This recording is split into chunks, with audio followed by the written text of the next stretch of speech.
afternoon, my name is Aimee A and I am a Melbourne-based costumier, milliner and maker. And with the Carecrow Club, today I am going to show you how to make a very simple scarecrow using sticks and strings and things that you can find lying around your home. Once your project is all finished, you can pop it up in the front yard and give your neighbours a reason to smile during their daily exercise.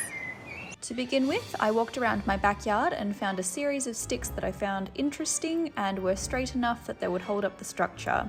I made sure to get a few that were 1.5 meters long, a few more that were a little shorter than that, around about 130 centimeters long, and then a couple more for the shoulder joints that were about 60 centimeters long.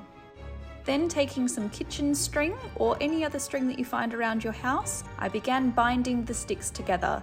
I did only bind a couple of sticks at a time, adding in more, weaving the sticks in between the grooves and making sure to bind nice and tight, tying knots at each join point.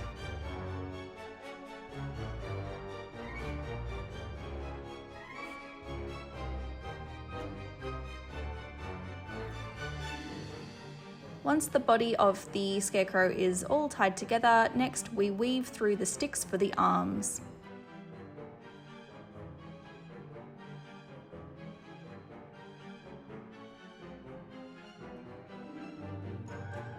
I made sure to wrap the string in between each of the sticks, tied a knot, wrapped it around other parts of the stick and tied another knot.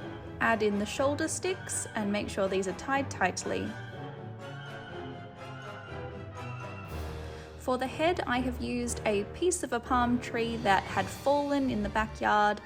You can use anything that you'd like, anything that you find lying about the home. The facial features will be painted on with acrylic paints. To make the robe, I took an old flannelette bedsheet that was no longer being used, folded it in half once more, and then cut out a neck hole. Once I had the neck hole cut out, I used acrylic paints to paint on some stars. Next, I cut out the shape of the robe, making sure that I had 2 armholes, and then used string to gather it around the waist of the scarecrow. Once my scarecrow was dressed and standing proudly in the garden, I added in some gum tree leaves for the hair.